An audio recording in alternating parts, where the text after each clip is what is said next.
All right, let's talk about the Boston accent. But before I begin, I want to be clear about one thing. The Boston accent is not limited to Boston itself. Boston's a relatively small city, so sometimes you hear it in the North Shore, sometimes you hear it in the South Shore. You can even hear it in places like Southern New Hampshire. Another thing is sometimes the accent's actually more of a mannerism. It's the way in which people are speaking rather than the specific words that they're using. You'll hear it sometimes. It can be really slow, kid, where someone says, "Guy, you don't want to mess with me. I'm not the one." And then sometimes a little more upbeat. It's a little more fast.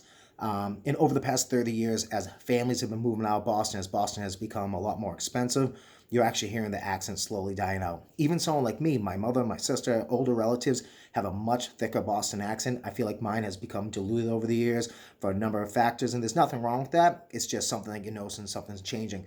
But the one thing I have noticed is that over social media, there's certain pages on Instagram, you'll see certain people where they're faking the Boston accent. They're throwing it on and they have it thicker than ever, even though it's been fading off.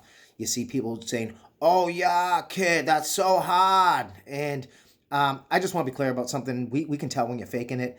And there's different versions of the accent, but a fake one always does stand out. So just wanted to talk about the accent for a little bit. What are your thoughts? Love to hear from you. Leave it in the comments.